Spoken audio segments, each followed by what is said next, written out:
Hi ladies and gentleman, I hope you are doing well. तो मैं सत्यम श्रीवास्तव आप सभी का अपने इस छोटे से यूट्यूब चैनल पर स्वागत करता हूं और आशा करता हूं कि आप लोग अच्छे होंगे और आप लोगों की प्रिपरेशन भी अच्छी चल रही होगी दोस्तों यहां पर एक नए टॉपिक के साथ मैं आप सभी के समक्ष प्रस्तुत हूं, जिसका नाम है इंडिपेंडेंस डे हाइलाइट्स। दोस्तों ठीक है, जैसा कि आप लोगों ने 15 अगस्त को टीवी पर भी देखा होगा, यूट्यूब चैनलों पर भी देखा होगा, पेपर न्यूज़पेपर्स में भी आपने पढ़ा होगा, ठीक है।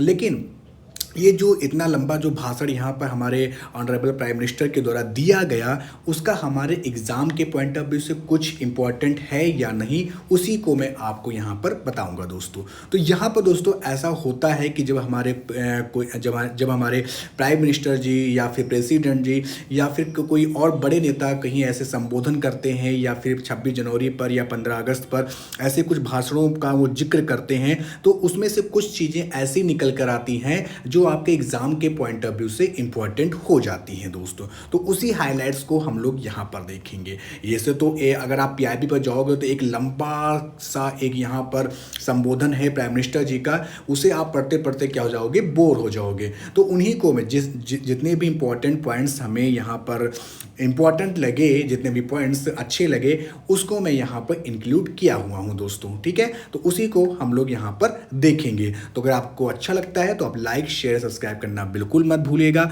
आप मुझे अनअकैडमी पर भी आप मुझे फॉलो कर सकते हो, सत्यम श्रीवास्तव सर्च करके दोस्तों। तो बढ़ते हैं आगे दोस्तों, आगे बढ़ते हैं। तो यहाँ पर 78वें स्वतंत्रता दिवस पर दोस्तों, 78वें स्वतंत्रता दिवस के अवसर पर लाल किले की प्राचीर से प्रधानमंत्री श्री नरेंद्र मोदी के संबोधन का मूल पाठ का हम लोग यहाँ पर जिक्र करने वाले हैं दोस्तों, ठीक है। तो आगे बढ़ते हैं इसी के साथ। तो यहाँ पर प्राइम मिनिस्टर जी ने यहाँ पर क्या कहा, उसे थोड़ा पहले हम देखेंगे कि उन्होंने कहा कि आज जो महानुभाव राष्ट्र रक्षा के लिए और राष्ट्र निर्माण के लिए पूरी लगन से पूरी प्रतिबद्धता के साथ देश की रक्षा भी कर रहे हैं, देश को नई ऊंचाई पर ले जाने का प्रयास भी कर रहे हैं, उनमें किन किन का योगदान है दोस्तों। तो चाहे वो हमारे किसान हो गए, वो चाहे हमारे जवान हो गए, और या फिर हमारे नौजवान हो गए, यानी कि आप और हम जैसे लोग, या फिर हमारी माता बहना हो गई, दलित हो गए, पीड़ित हो गए, शोषित हो गए, वंचित हो गए, ये इन सब का योगदान है। हम लोगों के बीच भी इन सभी का योगदान है, ठीक है। तो उनके बारे में इन्होंने यहाँ पर जिक्र करते हुए कहा दोस्तों। साथ ही साथ यहाँ पर उन्होंने प्राकृतिक आपदा के बारे में भी उन्होंने यहाँ पर जिक्र किया कि इस वर्ष दोस्तों पिछले कुछ वर्षों से प्राकृतिक आपदा के कारण हम सब की चिंता बढ़ती चली जा रही है। प्राकृतिक आपदा दोस्तों, तो नेचुरल डिजास्टर आखिर होता क्या है उसे समझेंगे दोस्तों। जैसे कि आपका भूकंप हो गया, आपके बाढ़ हो गए, ठीक है, ये सब क्या है, ये सब प्राकृतिक आपदा है जो कि नेचुरल डिजास्टर होते हैं, जो कि प्राकृतिक, इसमें कारण तो होते हैं, अप्रत्यक्ष रूप से मानव ही इसके कारण होते हैं, ठीक है, क्योंकि हमने पोल्यूशन कर रखा है, प्रदूषण फैला रखा है इधर उधर, तो कारण तो अप्रत्यक्ष रूप से मनुष्य ही है, लेकिन वो प्राकृतिक आपदा के रूप में वो गिनी जाती हैं दोस्तों। तो इससे निपटारा कैसे हो, इसको हम लोग खत्म कैसे करें, ठीक है, इस प्राकृतिक आपदा को, उसके बारे में भी उन्होंने यहाँ पर चिंता व्यक्त की, और इसके परिप्रेक्ष्य में क्या काम कर रहे हैं, गवर्नमेंट हमारी क्या वर्क कर रही है, उसको भी उन्होंने यहाँ पर बताया दोस्तों, ठीक है। तो आगे चलते हैं। ये थोड़ा सा मैंने आपको ओवरव्यू दिया कि उन्होंने जो अपना भाषण है वो कहाँ से उन्होंने शुरू किया और स्टार्ट किया दोस्तों, ठीक है। नेक्स्ट हम लोग बढ़ते हैं आगे। नेक्स्ट उन्होंने यहाँ पर क्या कहा कि हम जब आज़ादी के पहले के वो दिन याद करते हैं, सैकड़ों साल की गुलामी में हर कालखंड संघर्ष का रहा है। युवा हों, फिर चाहे बुजुर्ग हों, किसान हों या फिर महिला हों या आदिवासी हों, ये सभी गुलामी के खिलाफ जंग लड़ते रहे हैं दोस्तों, ठीक है, अविरत जंग लड़ते रहे हैं। इतिहास गवाह है कि 1857 का संग्राम दोस्तों, जैसा कि मैंने आपको बताया था स्टार्टिंग में कि ये जो टॉपिक है ये आपके एग्जाम के पॉइंट ऑफ व्यू से किस प्रकार से इंपॉर्टेंट साबित होगा। तो अब जब यहाँ पर प्राइम मिनिस्टर जी खुद ही यहाँ पर 1857 का जो रेवोल्यूशन था उसका यहाँ पर जिक्र कर रहे हैं, तो आपके आने वाले एग्जाम में ये इसकी संभावना बहुत ज़्यादा बढ़ जाती है कि इससे कोई ना कोई एक क्वेश्चन आपको यहाँ पर पूछ लिया जाए दोस्तों। ठीक है, तो 1857 के स्वतंत्रता संग्राम जिसको हम याद करते हैं, उसके पूर्व भी हमारे देश के कई आदिवासी क्षेत्र थे जहां आज़ादी की जंग लड़ी गई। मतलब इसका अर्थ क्या हुआ दोस्तों, अगर आपने हिस्ट्री पढ़ा होगा तो उसके पूर्व, यानी कि ऐसा नहीं है कि 1857 का सबसे पहला युद्ध 1857 में ही हुआ, इससे पहले भी। और ये क्वेश्चन भी आपको मेंस में आ चुका है दोस्तों, यूपीएससी सीएससी के मेंस में आ चुका है। आप प्रश्न पत्र उठाकर देखिएगा। क्वेश्चन क्या था कि तो उन्होंने ये कहा कि इससे पहले भी छुटपुट, इससे पहले भी आदिवासी आंदोलन हुए हैं, कूका विद्रोह हुआ है, ये सारे विद्रोह 1857 से पहले भी होते चले आ रहे थे दोस्तों। ठीक है, तो उसी का यहाँ पर उन्होंने जिक्र किया। अब यहाँ पर मैं आपको बता दूं 1857 का विद्रोह, ये दोस्तों ठीक है, ये आपके मेंस के पॉइंट ऑफ व्यू से और ज़्यादा से ज़्यादा प्रीलिम्स में यहाँ पर पूछने जाने की संभावना है दोस्तों। तो 1857 का विद्रोह किस प्रकार से इंपॉर्टेंट है दोस्तों, तो यह ब्रिटिश ईस्ट इंडिया कंपनी के खिलाफ संगठित प्रतिरोध की पहली अभिव्यक्ति थी। इसे हम लोग 1857 के विद्रोह को पहला स्वतंत्रता संग्राम आंदोलन या विद्रोह के रूप में भी जानते हैं। फिर अगला पॉइंट का यहाँ पर क्या कह रहा है कि यह ब्रिटिश ईस्ट इंडिया कंपनी की सेना के सिपाहियों के विद्रोह के रूप में शुरू हुआ, लेकिन जनता की भागीदारी भी इसने हासिल कर ली। तो दोस्तों जैसा कि आप लोग जानते होंगे कि मंगल पांडे जी ने इस चीज़ को शुरू किया था। वहाँ पर वो एक सिपाही थे, उन्होंने इस रिवोल्ट को यहाँ पर शुरुआत की थी और धीरे धीरे क्या हुआ कि जनता जो है वो इसमें इन्वॉल्व होती गई दोस्तों। ये फिर विद्रोह को कई नामों से जानते हैं, जैसे कि हम लोग इसे सिपाही विद्रोह कहते हैं दोस्तों। इस पॉइंट को आप नोट डाउन करेगा, इंपॉर्टेंट है। सिपाही विद्रोह भी कहते हैं, भारतीय विद्रोह, महान विद्रोह भी कहते हैं इसे, 1857 का विद्रोह भी कहते हैं, और साथ ही साथ स्वतंत्रता का पहला युद्ध भी इसे कहते हैं। और स्वतंत्रता का पहला युद्ध किसने कहा, तो विनायक दामोदर सावरकर जी ने इसे कहा था। ये क्वेश्चन आपको बीपीएससी में या फिर अन्य किसी एग्जाम में पूछे जा सकते हैं। इसका तत्कालिक कारण क्या था 1857 के रिवोल्ट का, तो जैसा कि आपको पता होगा एनफील्ड राइफल के जो कारतूस थे उसमें गाय और सुअर की जो चर्बी होती थी उसका प्रयोग किया जाता था। गाय की चर्बी का प्रयोग करते थे जिससे कि हिंदुओं की भावना को आहत हो, जो हिंदू की जो भावना है वो आहत होती थी, और वहीं पर जो सुअर की चर्बी का जब इस्तेमाल करते थे तो यहाँ पर मुस्लिमों की भावना को यहाँ पर ठेस पहुँचती थी दोस्तों। ठीक है, तो इसीलिए ये विद्रोह यहाँ पर शुरू हुआ था दोस्तों। ठीक है, तो फिर नेक्स्ट बात करते हैं यहाँ पर कि प्राइम मिनिस्टर जी ने फिर नेक्स्ट टॉपिक पर उन्होंने क्या कहा, तो फिर उन्होंने कहा कि गुलामी का इतना लंबा कालखंड रहा है। ठीक है, जैसे कि आप लोग जानते हो हम लोग कब से गुलाम होते हुए चले आ रहे हैं। फिर उन्होंने कहा कि उस समय की जनसंख्या, जब हम लोग गुलाम थे तो उस समय की जनसंख्या के हिसाब से करीब 40 करोड़ देशवासी, आज़ादी के पूर्व 40 करोड़ देशवासियों ने जो जज्बा दिखाया, जो सामर्थ्य दिखाया, एक सपना लेकर चले।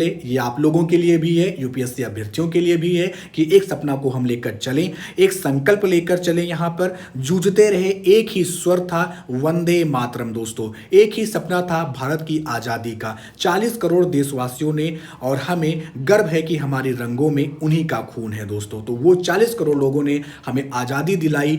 वंदे मातरम, एक क्वेश्चन आप लोगों को आप लोगों से है, कमेंट बॉक्स में आप बताइएगा कि वंदे मातरम जो है वो कहाँ से लिया गया है और वंदे मातरम के रचयिता कौन है, ये आपको कमेंट बॉक्स में आपको बताना है।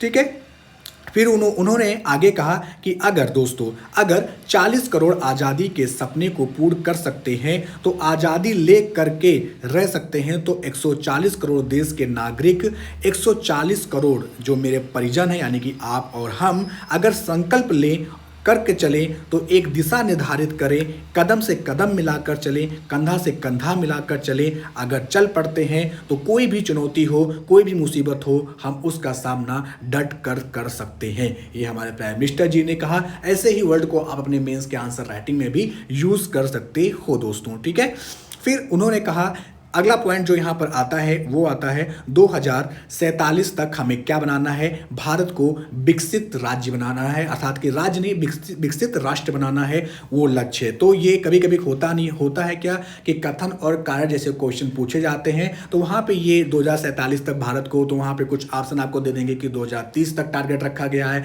2035 तक, उसी में एक आपको ऑप्शन मिलेगा 2047 तक। तो आपको अब क्या टिक करना है, 2047 तक भारत को क्या बनाना है, विकसित राष्ट्र बनाना है दोस्तों, ठीक है। अभी क्या है भारत, अभी क्या है, अभी भारत क्या है, डेवलपिंग कंट्री है, अर्थात कि विकासशील देश है हमारा। और यूएसए हो गए, ठीक है, चाइना हो गया, रशिया हो गया, ये सब क्या है, ये सब हमारे डेवलप कंट्री हैं, विकसित राष्ट्र हैं दोस्तों। तो ये इन दोनों के बीच में यही लक्ष्य होता है, यही अंतर होता है दोस्तों, ठीक है।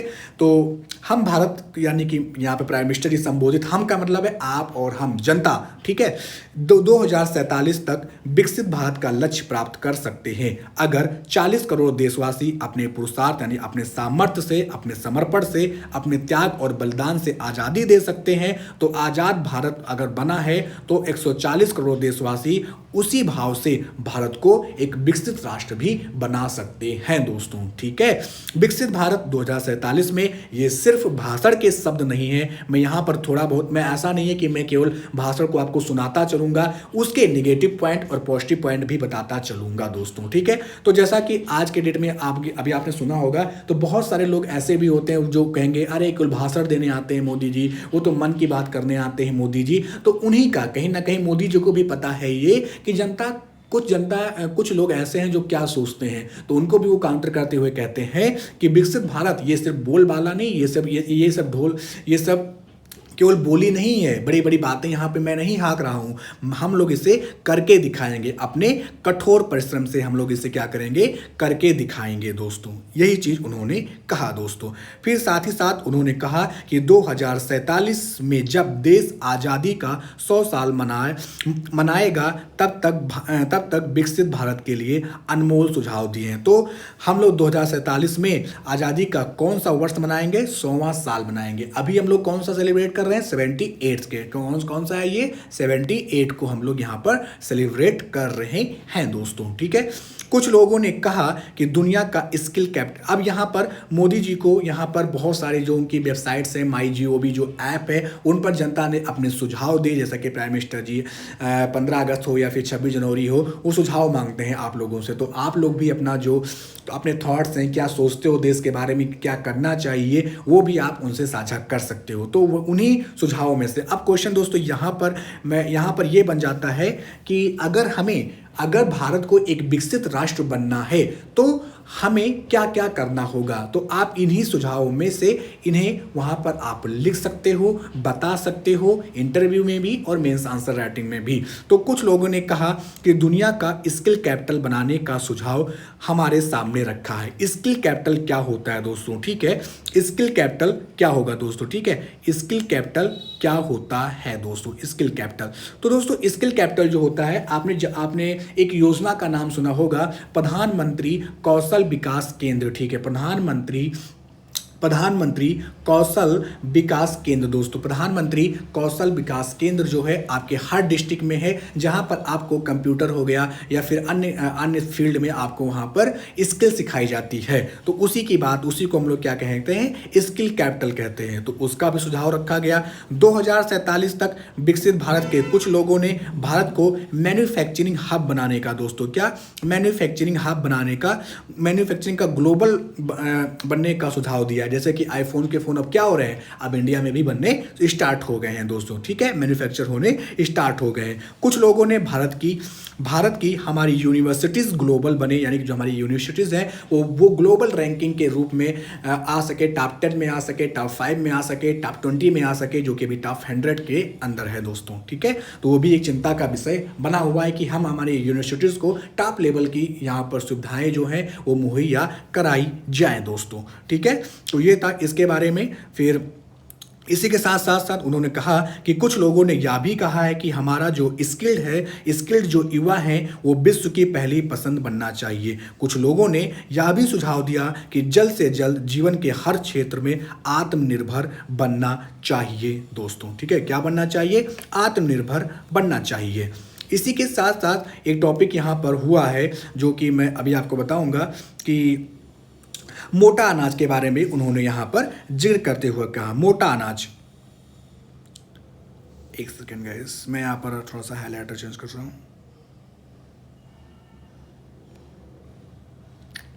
चलिए, ठीक है।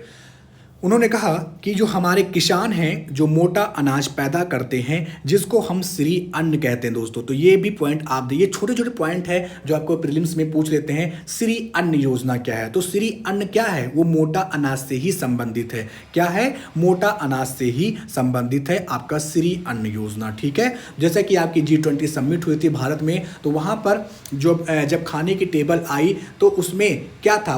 उसमें मोटे अनाज से बनी एक डिश वहां पर थी, यानी कि बाजरे की या जिससे बनी चीज़ों को वहाँ पर रखा गया था। ठीक है, इसी के साथ उस सुपरफूड को दुनिया के हर डाइनिंग टेबल पर पहुंचाना है, जैसा कि भी मैंने आपको बताया। भी इसी के साथ साथ उन्होंने कहा कि हमें विश्व के पोषण को भी बल देना है, अर्थात कि इंडिया तभी तो डेवलप बनेगा जब लोगों के अंदर न्यूट्रिशन होंगे, लोग अंदर से मजबूत होंगे। जब उनके अंदर न्यूट्रिशन ही नहीं होगा तो वो वर्क ही नहीं कर पाएंगे, और जब वर्क ही नहीं कर पाएंगे तो फिर हमारा इंडिया जो है वो डेवलप कैसे होगा? तो सबसे इंपॉर्टेंट चीज़ है कि हमें लोगों के न्यूट्रिशन पर पूरा का पूरा ध्यान देना है।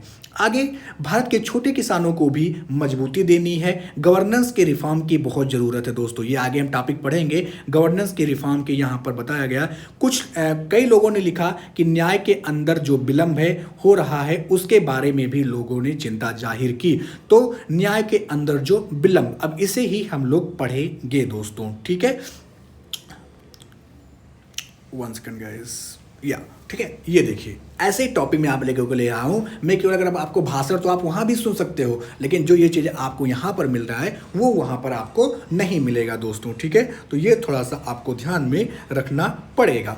चलिए न्याय में देरी बात कर लेते हैं। तो यहाँ पर मैंने यहाँ पर इमेज लगाया है यहाँ कि justice delay and justice deny. तो इसका मतलब क्या है? Justice delay and justice deny का मतलब क्या होता है दोस्तों? कि अगर मान लीजिए आपको न्याय मिल भी रहा है, अगर आपको न्याय मिल भी रहा है, आपको 90 साल बाद या फिर 95 साल बाद या फिर 90 वर्ष 80 वर्ष में जब आपके हो जा रहे हो तब आपको यहाँ पर न्याय मिल रहा है, तो अगर इतनी देर से न्याय मिल भी रहा है तो उस न्याय का कोई मतलब ही नहीं है। ठीक है, वो न्याय ना वो अन्याय के बराबर है। ठीक है, जब वो व्यक्ति ही नहीं रहेगा तो वो, जब उसको न्याय ही नहीं मिलेगा, जब वो उस दुनिया में व्यक्ति ही नहीं रहेगा तो न्याय का क्या करेगा? तो उसी एक टैग को कहते हैं justice delay and justice deny का कॉन्सेप्ट यही कहता है दोस्तों। ठीक है, तो न्याय में देरी को हम लोग कहते हैं तो न्याय में देरी।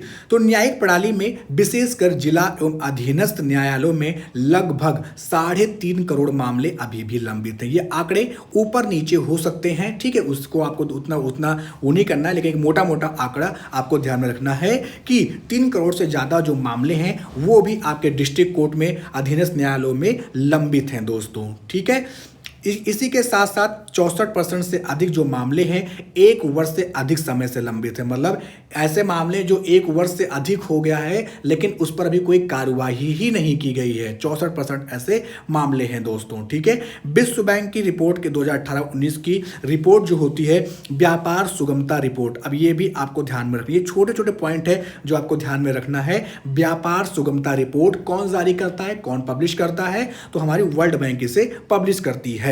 ठीक है, तो ये भी आपको ध्यान में रखना है। तो ये था न्याय में देरी का कॉन्सेप्ट दोस्तों। अब यहाँ पर कुछ सुधार मतलब अब न्याय में देरी ना हो इसके लिए कुछ सुधार यहाँ पर सुझाए गए हैं, उसको भी हम लोग यहाँ पर देख लेते हैं। तो पहला जो आप बता सकते हो कि कार्य दिवसों की संख्या में वृद्धि कर सकते हैं। मतलब कि अभी अगर कोर्ट अगर अभी 25 दिन काम कर रही है, 30 दिन काम कर रही है, सॉरी गाइस, ठीक है, 30 दिन काम कर रही है, तो वो क्या करे? वो ज़्यादा से ज़्यादा क्या करे कि अब उसको थोड़ा सा एक्स्ट्रा वर्क दिया जाए। ठीक है, 20 दिन की वजह से की जगह आपको 30 दिन की वजह से आपको 60 दिन दिया जाए, छुट्टियों को कम किया जाए। ठीक है, ज़्यादा से ज़्यादा छुट्टियाँ ना दिया जाए और कार्य दिवसों की संख्या में वृद्धि की जाए। इसी के साथ दूसरा हो सकता है कि कानूनी प्रणाली के प्रशासनिक पहलुओं पर ध्यान केंद्रित करने के लिए भारतीय न्यायालयों और न्यायाधिकरण की सेवाओं की स्थापना करें। मतलब कि विभिन्न प्रकार की, जैसे कि आपका ग्रीन ट्रिब्यूनल जो होता है, एनजीटी जो होता है पर्यावरण से संबंधित, ऐसे ही अलग अलग ट्रिब्यूनल को स्थापित कर दिया जाए। ऐसे जिससे कि जो न्याय है वो जल्दी से जल्दी लोगों को मिले और उनका निपटारा भी जल्दी से जल्दी हो। इसी के साथ इसमें कहा गया कि ई कोर्ट को, वो यहाँ पर ई कोर्ट की जो मिशन मोड परियोजना है उसे भी यहाँ पर चालू करना चाहिए। ई कोर्ट मतलब कि आप घर से बैठे ही अपनी जो पेशी है, आपका जो मुकदमा है, आप उसे हैंडल कर सकते हो और ये चल भी रहा है दोस्तों। ठीक है, उसके लिए राष्ट्रीय न्यायिक जो डाटा ग्रिड की जो योजना है वो यहाँ पर वर्क कर रही है। किसके अंतर्गत? विधि एवं न्याय मंत्रालय के अंतर्गत दोस्तों। तो ये मंत्रालय भी आपको ध्यान में रखना है दोस्तों।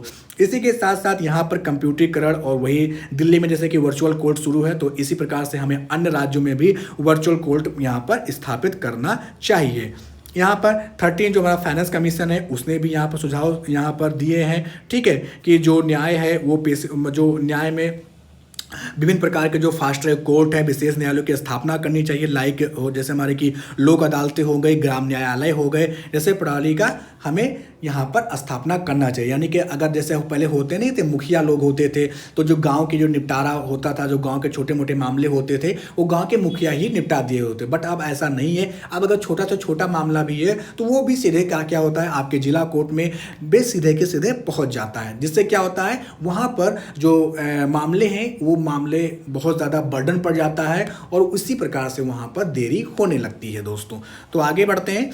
अब फिर यहाँ पर नेक्स्ट सेक्टर की बात यहाँ पर प्राइम मिनिस्टर जी कर रहे हैं, स्पेस सेक्टर की। तो अंतरिक्ष में भारत का स्पेस स्टेशन जल्द से जल्द बनना चाहिए, ये भी सुझाव दिया गया है यहाँ पर मोदी जी को। जैसा कि अभी अंतरिक्ष में हमारा कोई स्पेस स्टेशन नहीं है, ठीक है, जैसे कि यूएसए का है। और किसी ने कहा कि भारत की जो पारंपरिक ट्रेडिशनल जो मेडिसिन है, अर्थात कि जो हमारा जो हमें जो विरासत में मिला हुआ है, आयुर्वेदिक का ज्ञान जो मिला हुआ है, जो आयुर्वेद का जो हमें ज्ञान मिला हुआ है, उसको हम लोग यहाँ पर क्या करें, प्रयोग करें। ठीक है, किसमें? औषधि बनाने में। ठीक है, हॉलिस्टिक हेल्थ केयर लोगों को दी जाए, तब हमें भारत की पारंपरिक औषधियों और वेलनेस हब के रूप में भारत को विकसित करना चाहिए दोस्तों। ठीक है, साथ साथ कोई कहता है कि अब देर नहीं होना चाहिए, भारत अब जल्द से जल्द दुनिया की तीसरी सबसे बड़ी इकोनॉमी बननी चाहिए। इसी के साथ साथ यहाँ पर इंटेलेक्चुअल डिबेट की भी बात की गई।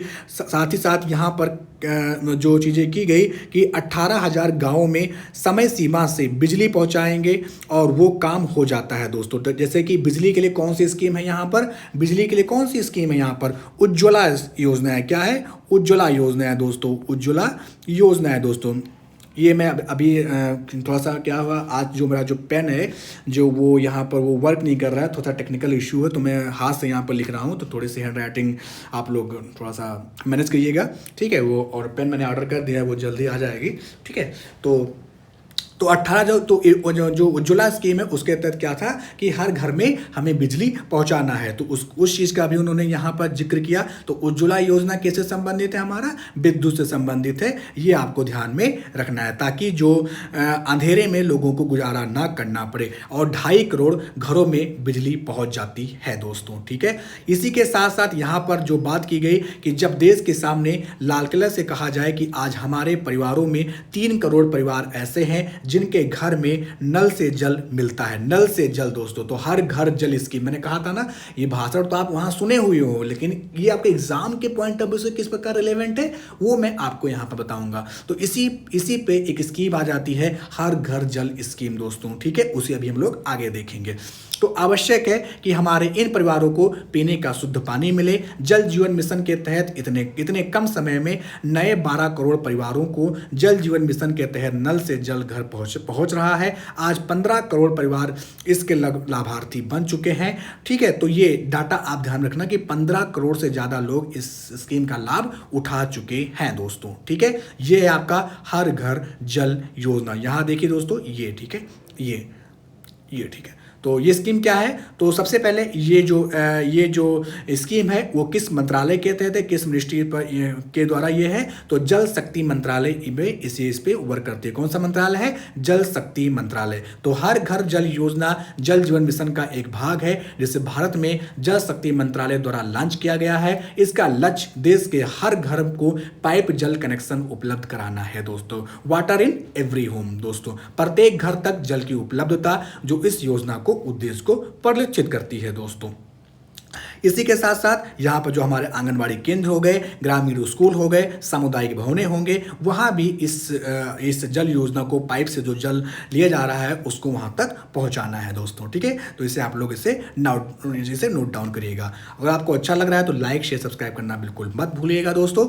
फिर यहाँ पर बात किया गया, फिर मोदी जी बात करते हैं वोकल फॉर लोकल की बात करते हैं दोस्तों। वोकल फॉर लोकल क्या है समझते हैं। वोकल फॉर लोकल के अर्थतंत्र के लिए एक नया मंत्र बन गया है। हर डिस्ट्रिक्ट अपनी पैदावार के लिए गर्व करने लगा है। इसके लिए वन डिस्ट्रिक्ट वन प्रोडक्ट के आपका माहौल बना हुआ है। तो दोस्तों one district one product scheme क्या है, जैसे कि आप समझिए, जैसे कि आप समझ सकते हैं कि लखनऊ, ठीक है, लखनऊ का क्या फेमस है, लखनऊ का क्या फेमस है, तो लखनऊ का आप क्या कहोगे, चिकनकारी फेमस है। ठीक है, क्या फेमस है, चिकनकारी दोस्तों। ठीक है, क्या फेमस है, चिकनकारी दोस्तों। इसी प्रकार अगर हम बात करें प्रतापगढ़ का दोस्तों, ठीक है, प्रतापगढ़ का क्या फेमस है, वहाँ पर आंवला फेमस है। क्या फेमस है, आंवला फेमस है, वहाँ को उसका जीआई टैग दिया हुआ है। ठीक है, तो आंवला जो है यहाँ पर जो दिया गया है, वो तो अपनी जो हर जिले हैं उनकी किसी एक प्रोडक्ट को लेकर के उनकी स्पेशलिटी है दोस्तों। ठीक है, जैसे लखनऊ जाना जाता है अपने चिकनकारी के लिए, प्रतापगढ़ जाना जाता है अपने आंवले के लिए, तो उसे ही कहते हैं वन डिस्ट्रिक्ट वन प्रोडक्ट का माहौल बनाना। ठीक है, तो आप समझिए ना। तो ये इसी प्रकार उन्होंने यहाँ पर ग्लोबल वार्मिंग की भी चिंताओं पर यहाँ पर व्यक्त के जो वैश्विक तापन है उसका भी उन्होंने यहाँ पर जिक्र किया।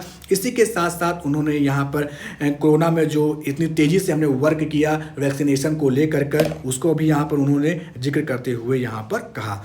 इसी प्रकार एक टर्म यूज किया उन्होंने, अर्थात कि हमारे प्रधानमंत्री जी ने, स्टेटस को के। तो ये स्टेटस को का मतलब क्या होता है दोस्तों, एक नया वर्ड है। तो दोस्तों क्या होता है, स्टेटस को का मतलब होता है कि आप किसी के प्रति, किसी एक व्यक्ति के प्रति अपनी, वो व्यक्ति चाहे कितना भी अच्छा काम कर रहा हो, लेकिन उसके प्रति आपने एक नेगेटिव धारणा बना ली है, एक नकारात्मक एक सोच बना ली है उसके प्रति कि ये बंदा कुछ भी करेगा तो वो गलत ही करेगा। तो इस प्रकार से उसे क्या कहते हैं, स्टेटस को के नाम से जानते हैं दोस्तों। ठीक है, तो ये थोड़ा सा आपको ध्यान में रखना, ये मैंने यहाँ पर लिख भी दिया है दोस्तों। ठीक है, ये आपको, इसे आप देख लीजिएगा। फिर इसी प्रकार गरीबों की बात करते हुए, मिडिल क्लास हो, फिर चाहे वंचित लोग हों, या हमारी बढ़ती शहरी आबादी हो जो कि एक चिंता का विषय है, हमारे नौजवानों के सपने हों, संकल्प हो, आकांक्षाएं हों, उनके जीवन में बदलाव लाने के लिए रिफॉर्म का मार्ग चुना है। और मैं देशवासियों का, अर्थात प्रधानमंत्री जी कह रहे हैं, मैं नहीं कह रहा हूँ, देशवासियों को विश्वास दिलाना चाहता हूँ रिफॉर्म के प्रति हमारी जो प्रतिबद्धता है वो पिंक पेपर के एडिटोरियल के लिए सीमित नहीं है। अब दोस्तों यहाँ पर पिंक पेपर, ये शब्द अच्छा है, पिंक पेपर के एडिटोरियल, मतलब कि केवल बात बतूनी नहीं कर रहे हैं, मैं केवल बात नहीं कर रहा हूँ, ये केवल हवाई नहीं है, इसे जमीनी कार्यवाही पर भी मैं इसे लागू करूँगा दोस्तों। ठीक है, तो ये टर्म आपको ध्यान में रखना है दोस्तों। ठीक है, इसी प्रकार इंटेलेक्चुअल, यहाँ पर उन्होंने डिबेट क्लब की बात की, इंटेलेक्चुअल सोसाइटी की बात की, एक्सपर्ट लोगों की यहाँ पर बात की, साथ ही साथ यहाँ पर जो बात किया कि जो हम राजनीति कर रहे हैं वो राजनीति मजबूरी के कारण नहीं है, हमारे लिए नेशन फर्स्ट यानी कि राष्ट्रहित सुप्रीम होना चाहिए, अर्थात कि राष्ट्रहित सर्वोपरि है, उससे ऊपर कुछ नहीं है दोस्तों, बाकी उसके नीचे है, लेकिन जो राष्ट्रहित है वो क्या है, सर्वोपरि है दोस्तों। ठीक है, मेरा भारत महान बने, इसी संकल्प को लेकर के हम आगे बढ़ रहे हैं। इसी प्रकार फिर नेक्स्ट सेक्टर की बात आती है, वो है बैंकिंग सेक्टर की बात आती है। तो बैंकिंग क्षेत्र में जो रिफॉर्म हुआ है अभी तक, आप सोचिए कि बैंकिंग क्षेत्र का क्या हाल था, ना उसमें निकासी होता था, ना विस्तार होता था, ना विश्वास बढ़ता था, और बहुत सारे ऐसे कारनामे थे जो कि लोन लेकर भाग गए थे। ठीक है, उनका भी उन्होंने यहाँ पर जिक्र करते हुए कहा। तो दोस्तों यहाँ पर मैं थोड़ा सा आपको एक्सप्लेन करना चाहूँगा कि जो यूपीआई सिस्टम है वो भारत का सबसे तगड़ा सिस्टम है। उससे पहले किसी भी कंट्री ने ऐसा सिस्टम नहीं डेवलप किया था। तो यूपीआई सिस्टम जो है, यानी कि आप कहीं से भी बैठे कहीं तुरंत पैसा ट्रांसफर कर सकते हो, भारत ने अपनी इसमें यहाँ पर सफलता हासिल की है दोस्तों। ठीक है, और आज बैंक में भी आप जानते हैं कि काम आसान हो गए। हाँ, कुछ बैंक ऐसे हैं जो अपने काम को लेकर के इतने ज़्यादा मतलब वो नहीं रहते हैं, उन पर मीम्स भी आए दिन बनती है। ठीक है, तो वो भी आप धीमे धीमे अपने वर्क पर आ रहे हैं दोस्तों। ठीक है, फिर इसी के साथ साथ फॉर्मल इकोनॉमी की ताकत भी बढ़ी है, और इसी के प्रकार उन्होंने कहा कि अगर कोई किसान है, उनको ट्रैक्टर लेना है तो उनको आसानी से यहाँ पर लोन मिल जाता है। आज के समय नौजवान है, उनको स्टार्टअप्स के लिए लोन मिल जाता है। लेकिन दोस्तों यहाँ पर मैं जब आप अपने गांव में जाते होंगे, अपने बैंकों में जाते होंगे, एक किसान को जब लोन लेना हो ना तो उसको पता नहीं कितनी बार बैंक के चक्कर काटने पड़ते हैं, पता नहीं कितनी फाइलों को उसको बटोरना होता है। ठीक है, ये नहीं है, वो नहीं है, ये प्रूफ लाओ, वो प्रूफ लाओ। ठीक है, मिलता तो है लोन, लेकिन उसको इतनी बार बैंक का चक्कर काटना पड़ता है, मैनेजर को घूस देना पड़ता है। ठीक है, कि हाँ भैया आप मेरा 5 लाख का यहाँ पर लोन निकाल दो, मैं आपको उसमें से मैं 30,000 35,000 में आपको दे दूंगा। तो ऐसे भी केसेस हमें देखने को मिलते हैं। तो इस पर भी काम करने की अभी भी जरूरत है दोस्तों, ये मैं सरकार से यहाँ पर कहना चाह रहा हूँ। ठीक है, इसी के साथ साथ यहाँ पर जो पशुपालक है, मछली पालन है, एमएसएमई सेक्टर के जो लोग हैं, उनके भी यहाँ पर जिक्र किया कि उनको भी बैंक से सहायता मिल रही है, लोन मिल रहा है। ठीक है, तो जो कि अच्छी बात है दोस्तों। ठीक है, तो आगे बढ़ते हैं इसी में। अब यहाँ पे दोस्तों बैंकिंग क्षेत्र में जो रिफॉर्म हुए हैं उनसे संबंधित कुछ समितियां हैं जो कि कभी यूपीएससी में प्रीलिम्स में भी यहाँ पर पूछा गया है। तो कौन कौन सी समिति हैं जो कमेटी है जो बैंकिंग रिफॉर्म से संबंधित है। तो प्रथम जो नरसिम्हन समिति 1991 की है वो में ध्यान में रखना है। वर्मा समिति किससे संबंधित है, बैंकिंग क्षेत्र से 1996 की। खान समिति 1997 में और दूसरी नरसिम्हन समिति 1998 में। तो ये आप कुछ 4 कमेटी का नाम आप ध्यान में रख सकते हो दोस्तों। ठीक है, इसी के साथ साथ यहां पर उन्होंने गोल्डन एरा की बात की कि गोल्डन एरा भी जल्द ही आप देखने को मिलेगा दोस्तों। ठीक है, ये लक्ष्य की बात हम लोगों ने तो कर ही लिया था, 2027 तक बनाना है। हाँ, फिर उन्होंने टूरिज्म की बात किया, फिर MSME, education, health sector, transport sector हो, ये सभी का उन्होंने जिक्र किया। दोस्तों अगर हमारा जो टूरिज्म है वो टूरिज्म जो है वो अगर मजबूत होगा तो क्या होगा, इससे हमारी इकोनॉमी को भी मजबूत मिलेगी दोस्तों। हमारी जो इकोनॉमी है वो भी बढ़ेगी। जैसे कि अगर मान लीजिए फॉरनर अगर कोई ताजमहल देखने आते हैं तो टिकट का पैसा, फिर वो यहाँ पर आएंगे, ठीक है, शॉपिंग करेंगे, ठीक है, अच्छी चीज़ों को खरीदेंगे, देखेंगे। ठीक है, तो इससे भी हमारे इकोनॉमी को ही बूस्ट मिलेगा दोस्तों। ठीक है, तो ये भी थोड़ा सा हमें ध्यान में रखना पड़ेगा दोस्तों। फिर उन्होंने बात की यहाँ पर वुमेन सेल्फ हेल्प ग्रुप की बात की कि आज हम 10 साल में हमारे 10 करोड़ बहनें जो हैं वो वुमेन सेल्फ हेल्प ग्रुप में जुड़ी हुई हैं। ये डाटा आपको ध्यान में रखना पड़ेगा। 10 करोड़ यहाँ पर नई बहनें, हमें गर्व रहा है कि हमारे सामान्य परिवार की गाँव के 10 करोड़ महिलाएं आर्थिक रूप से आत्मनिर्भर बन रही हैं दोस्तों। ठीक है, आज फिर उन्होंने सीईओ जो हमारे सीईओ हैं जो आज दुनिया भर के अंदर अपनी धाक जमा रहे हैं, जैसे कि गूगल के सीईओ का आप नाम जानते होंगे। ठीक है, तो उन्हीं का जिक्र करते हुए यहाँ पर उन्होंने ये चीजें यहाँ पर कहा दोस्तों। ठीक है, तो ये थोड़ा सा आपको ध्यान में। नौजवान हैं जो यहाँ पर, फिर उन्होंने कहा कि जो मेरे नौजवान हैं इस तरफ ध्यान दें, स्पेस सेक्टर एक फ्यूचर है, हमारे साथ जुड़ा हुआ एक महत्वपूर्ण पहलू है, हम उस पर भी बल दे रहे हैं। हमने स्पेस सेक्टर में बहुत रिफॉर्म किए हुए हैं, जिन बंदरों में स्पेस सेक्टर को बांध कर रखा था हमने उसे खोल दिया है। आज सैकड़ों स्टार्टअप स्पेस सेक्टर में आ रहे हैं दोस्तों। नौजवान, ठीक है, आप नौजवानों की बात कर रहे हो, स्पेस सेक्टर की बात कर रहे हो, लेकिन दोस्तों एक लड़का जो है वो कितनी डिग्रियां बटोरेगा, वो बीए भी करेगा, एमए भी करेगा, ठीक है, उसके बाद उसके लिए कोई जॉब नहीं है क्या। ठीक है, अब मान लीजिए आप वैकेंसी निकाल रहे हैं, स्टार्टअप कर रहे हैं, ठीक है, तो उसके लिए अब अगर आप स्पेस सेक्टर की बात कर रहे हो तो उसमें सभी तो नहीं जा पाएंगे ना, उसमें कुछ ही लोग जा पाएंगे जो उस क्वालिफिकेशन को फुलफिल कर रहे होंगे। तो बाकी जो नौजवान हैं जो बीए, एमए और पीएचडी करके बैठे हुए हैं उनका क्या होगा, उनके लिए भी तो कोई स्टार्टअप शुरू करो ना। ये टेक्निकल चीज़ें हैं, मैंने कहा था ना, काउंटर भी करते हुए चलेंगे गवर्नमेंट को दोस्तों। ठीक है, नौजवानों का क्या है, वो 1 साल 2 साल मतलब तैयारी करते हैं, उसके बाद होता क्या है, यहाँ से लेके 200 किलोमीटर 300 किलोमीटर पेपर देने जाते हैं, उसके बाद पेपर लीक हो जाता है। ठीक है, तो ये रिफॉर्म है क्या, ऐसा रिफॉर्म नहीं चलेगा। ठीक है, आप स्टार्टअप ला रहे हो, कहाँ पर स्टार्टअप है, आज बहुत सारे लोग सीबी लिए दौड़ रहे हैं। ठीक है, हर मॉल में हो गया, होटल्स में हो गया, वहाँ वो सीबी लगा रहे हैं, वहाँ उनके लिए कोई जॉब नहीं है। बीमार्ट होटल हो गया, कोई भी चीज़ हो वहाँ उनके लिए कोई जॉब नहीं है। ठीक है, बस सीबी लिए दौड़ रहे हैं। स्टार्टअप कहाँ पर है, दिखना भी तो चाहिए, स्टार्टअप लोगों को मिलना भी तो चाहिए। ठीक है, तो इसी को आपको ये आप युवा हैं, आप अच्छे से जानते होंगे। ठीक है, फिर आगे बात करते हैं मध्यम वर्गीय की क्वालिटी ऑफ लाइफ की उन्होंने बात किया, ठीक है। तो ये सारी चीज़ें हैं। फिर हाँ, फिर उन्होंने कहा गवर्नेंस में रिफॉर्म हमें करने की ज़रूरत है। 2047 के सपने के लिए हमने उसको जोर लगाकर आगे बढ़ाना होगा ताकि सामान्य मानवीय के जीवन में अवसर ही अवसर पैदा हो। गवर्नेंस में जो डिलीवरी सिस्टम को हमने मजबूत किया है और वो होना भी चाहिए दोस्तों, ठीक है। चाहे वो यूटी हो, स्टेट हो, डिस्ट्रिक्ट हो, केंद्र हो, छोटी मोटी 3 लाख करीब इकाइयाँ आज हैं।